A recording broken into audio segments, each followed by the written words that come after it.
안녕하세요. 달빛 아래 도담도담 속삭여주는 도담이입니다. 우리의 옛 이야기 시작하겠습니다. 옛날 옛적 일찍 엄마를 여의고 아버지와 단둘이 살아가는 아이가 있었다. 아버지는 홀로 금이야 오기야 지극정성으로 딸을 키웠으나 장사를 하니 집을 비울 일이 많았다. 그러니 아이는 아버지를 기다리며 혼자서 집을 지키는 일이 많았다. 매일 아버지는 언제 오시나 마을 어귀에 나가 기다렸다. 까치야, 우리 아버지 잘 계시나? 너는 날개가 있으니 아버지에게 나도 잘 있다고 전해주련. 까치에게 조그만 주먹밥도 나눠주며 그렇게 하루하루가 지났다. 어려도 혼자 밥해 먹고 책 보고 바느질도 하고 동네 사람들은 아이를 기특하게 여기고 내 아이처럼 돌보아 주었다. 그러나 아무리 혼자서 잘 지낸다고 하여도 아이에게는 엄마가 필요하고 호라비에게는 아내가 필요한 법. 아이의 아버지는 아이가 16이 되던 해 새장가를 들었다. 계모는 두 딸을 데리고 집으로 들어왔는데 오랫동안 조용하던 집안이 들썩들썩하고 사람의 온기가 돌았다. 계모는 아이를 예뻐하며 친딸처럼 아끼었다.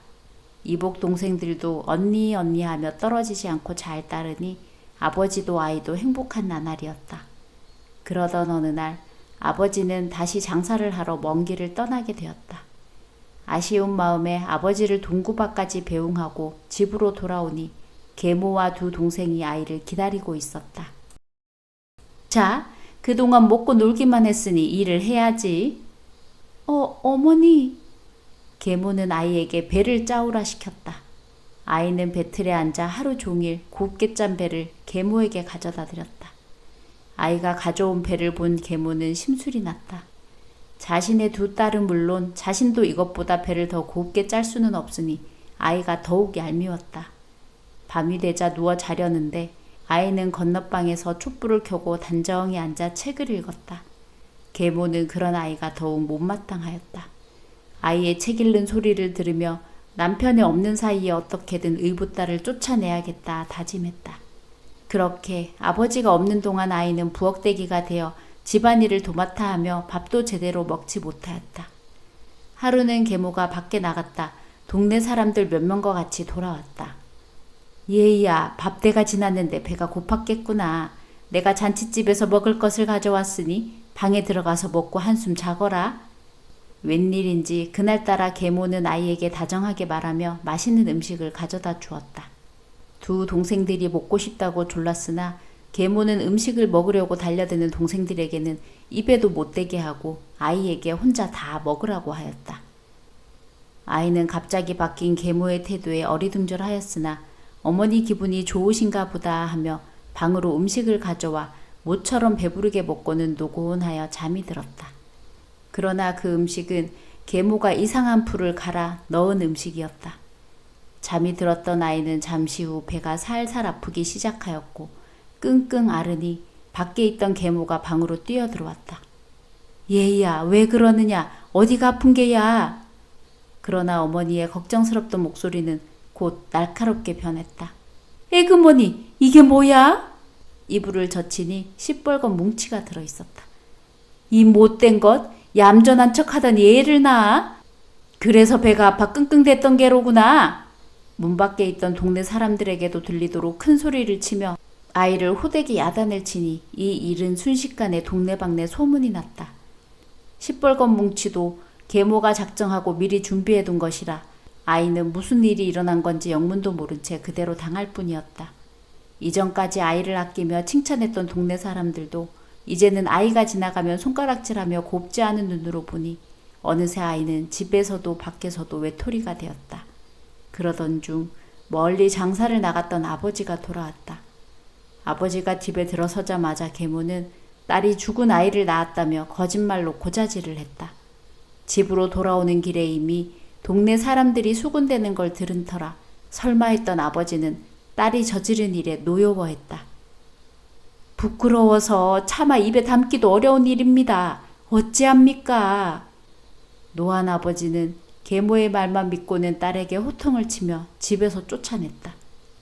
저대로 나가면 또 무슨 짓을 해서 우리 집에 먹칠을 할지 모르는 일입니다. 손이라도 잘라서 내보내야 안심이지요. 그리하여 아이는 손이 잘린 채 집에서 쫓겨나 이리저리 떠돌게 되었다. 그러나 손이 없으니 일도 할 수 없고 빌어먹을 뿐이니 아이는 항상 목이 마르고 배가 고팠다. 아, 저 나무에 달린 배 하나만 베어 물었으면 좋으련만. 큰 고래등 같은 기와집 안에서 늘어진 나뭇가지에는 배가 주렁주렁 탐스럽게 열려 있었다. 아이는 하염없이 배를 바라보다 담벼락에 주저앉았다. 한편 기와집에서는 도령이 책을 읽다 까치가 배나무 위에서 까악 시끄럽게 울어대니 밖으로 나와 보았다. 어떤 귀한 손님이 오시려고 까치가 이렇게 시끄럽게 우는 거지? 도령이 밖으로 나와 살펴보니 배나무 아래 잔뜩 웅크리고 있는 누추한 행색의 사람이 보였다. 도령은 그 사람이 손님일 리 없다고 생각하여 지나쳐 다시 집으로 들어가 책을 펼쳤다. 그러나 까치는 이제 마당에서 도령을 향해 시끄럽게 울었다. 아, 이놈 까치야. 아까 나가보아도 손이 없지 않느냐. 끈질기게 우는 까치를 보고 도령은 다시 집 밖으로 나갔다.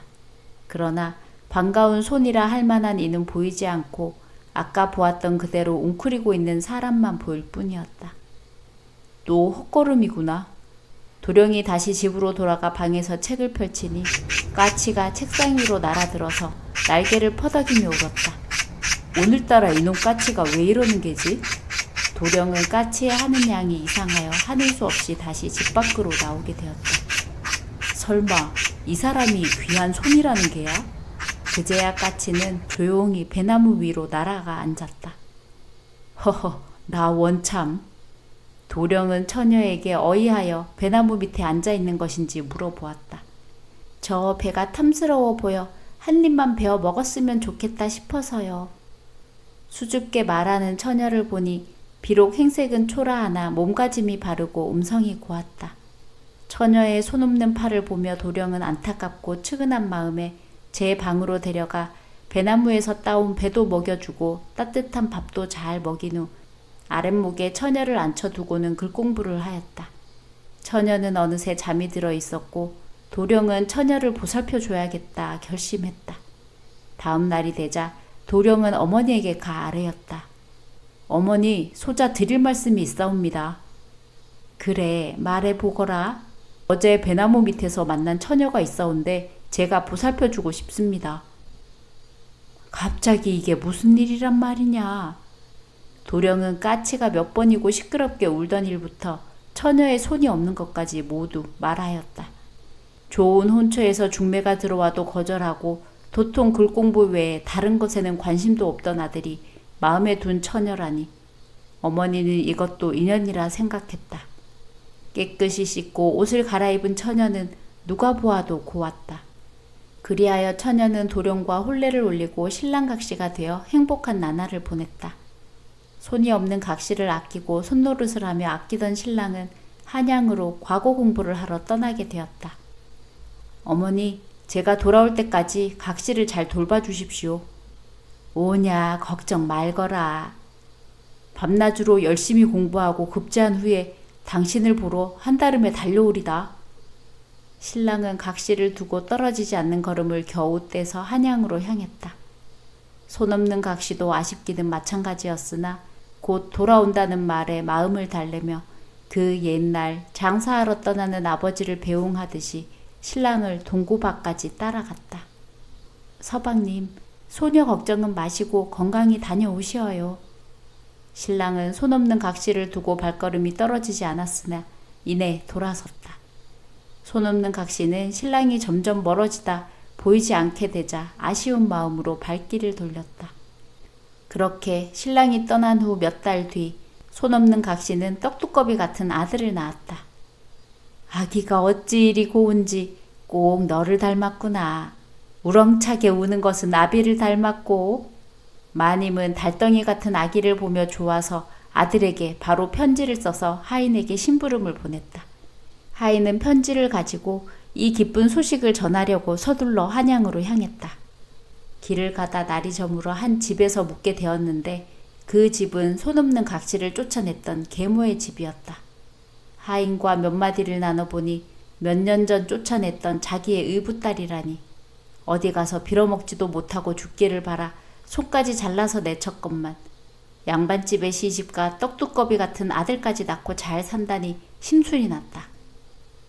그래서 하인이 잠든 사이에 몰래 편지를 훔쳐보았다. 아들아, 네가 한양으로 굴공부를 하러 떠난 뒤 며느리가 떡두꺼비 같은 아들을 낳았구나. 얼마나 예쁜지 모른단다. 그러니 너는 열심히 공부하여 과거에 급제하여 돌아오너라. 치, 내 눈에 흙이 들어가도 이렇게 잘 사는 꼴은 못 보지. 계모는 서둘러 그 편지를 찢어버리고 다시 썼다. 아들아, 네가 한양으로 굴공부를 하러 떠난 뒤 며느리가 흉측한 괴물을 낳았구나. 이 일을 어쩌면 좋으냐? 다음 날 하인은 편지가 바뀐 줄도 모르고 한양으로 가 신랑을 만나 전해주었다. 신랑은 기쁜 마음으로 편지를 펼쳐보았으나 그 내용을 보고 기가 찼다. 어머니는 우리 각시를 예뻐하시는 줄 알았는데 아무리 못났기로서니 어찌 우리 아이를 보고 흉측한 괴물이라 하신단 말인가. 신랑은 그 자리에서 바로 어머니에게 답장을 보냈다. 어머니, 우리 아이가 아무리 흉측한 아이라도 제가 갈 때까지 잘 돌봐주십시오. 아이가 곰보이든 째보든 저에게는 소중한 아이입니다. 더불어 우리 각시도 아이 낳느라 고생이 많았다고 보고 싶다고 전해주십시오. 하인은 그 편지를 보찜에 넣어가지고 다시 집으로 돌아가는데 밤이 되자 일전에 묵었던 집에서 융숭한 대접을 받았던 것이 기억나 그 집으로 다시 발걸음을 옮겼다. 호호, 당장 내쫓아버리라고 쓰여 있겠지. 계모는 이번에도 하인이 잠든 틈에 보찜을 뒤져 편지를 훔쳐보았다. 그러나 내쫓으라는 말은 온데간데 없이 아이와 각시를 잘 부탁한다는 글을 보고는 편지를 찢어버렸다. 어머니, 흉측한 아이가 태어난 것은 불길한 징조가 아닙니까? 그 아이를 집에 두는 것은 불길하니 엄마와 아이를 멀리 쫓아내 버리십시오. 오며 가며 편지가 바뀐 줄은 꿈에도 모르는 하인은 마님에게 기쁜 마음으로 편지를 전하였다. 이제나 저제나 눈이 빠지게 아들의 편지를 기다리던 마님은 편지에 쓰여진 내용을 보고 한숨을 내쉬었다. 아무리 아비가 없는 사이에 태어난 아이라 하나 제 아들인 것을 흉측하다 멀리 보내버리라니 이를 어찌한단 말인가. 그러나 아들의 마음이 그렇다니 마님은 손없는 각시와 아들을 떠나보낼 수밖에 없었다. 그 옛날 집에서 손이 잘린 채 쫓겨났던 것처럼 손없는 각시는 영문도 모른 채 갓난아기를 데리고 시어머니와 눈물의 작별 인사를 하고 하루아침에 살던 집에서 나와 떠돌게 되었다. 손이 없어 일을 할 수 없으니 그저 아이를 데리고 구걸하며 얻어먹는 것이 전부였다. 아이가 배고프다 울면 손없는 각시도 같이 울고 아이가 추워 울면 손없는 팔로 꼭 안아주고 손없는 각시는 떠도는 중에도 아이를 제 목숨처럼 중하게 여기며 살았다. 그러던 어느 날도 아기는 배가 고프다 칭얼대며 목청껏 울어댔다. 아가야, 울지 마라. 엄마가 곧 젖을 물려줄게. 그러나 먹은 것이 없으니 몇 번을 물려도 소용이 없었다. 물이라도 많이 마시면 되려나? 손없는 각시는 샘에서 물을 먹으려고 엎드렸다. 그런데 그만 등에 엎여있던 아기가 쏙 빠져나와 샘물에 빠지고 말았다. 안 돼! 아가야! 손없는 각시는 급하게 샘물 속으로 팔을 뻗었다. 그러자 그 순간 놀랍게도 손이 돋아났다. 새로 생겨난 손으로 아기를 안아든 각시는 기쁨에 눈물을 흘렸다. 아가야! 무사히 아기를 구할 수 있어서 울고 손이 다시 생겨서 울었다.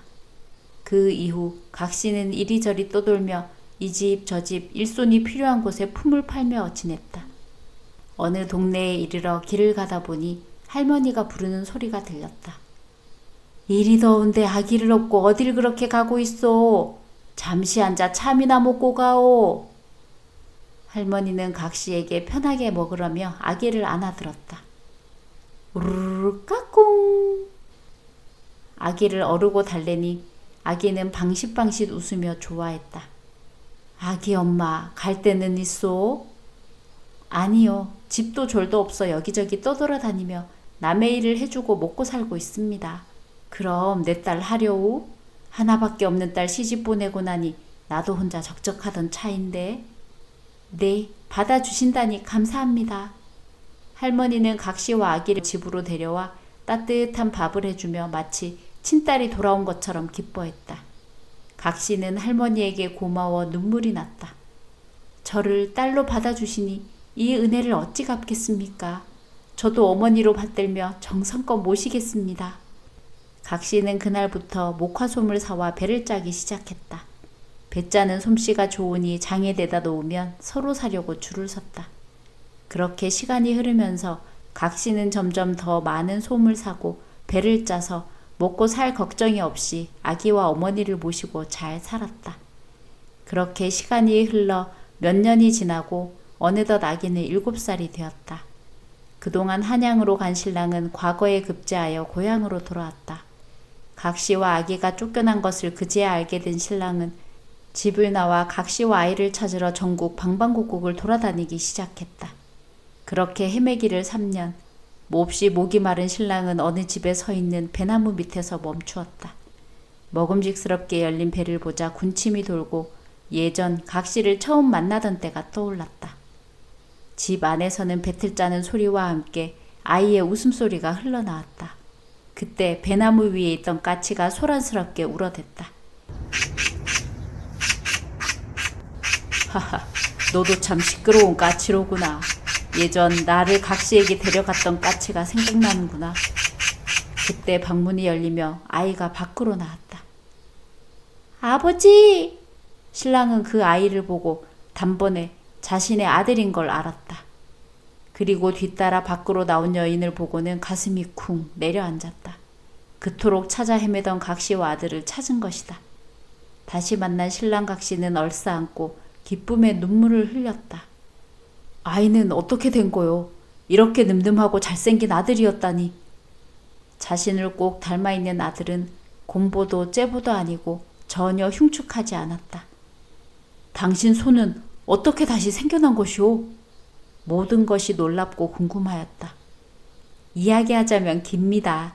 어서 안으로 드시지요. 그날 밤 작은 초가집의 불빛은 날이 새도록 꺼질 줄을 몰랐다.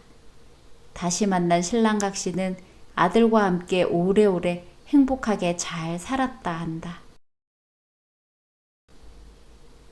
할머니, 옛날 얘기 해주세요.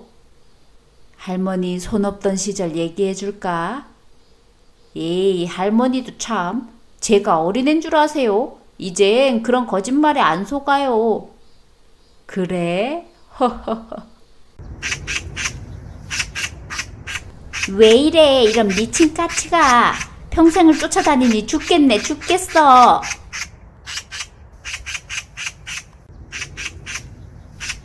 오늘의 이야기는 여기까지입니다. 재미있으셨다면 구독, 좋아요 부탁드립니다.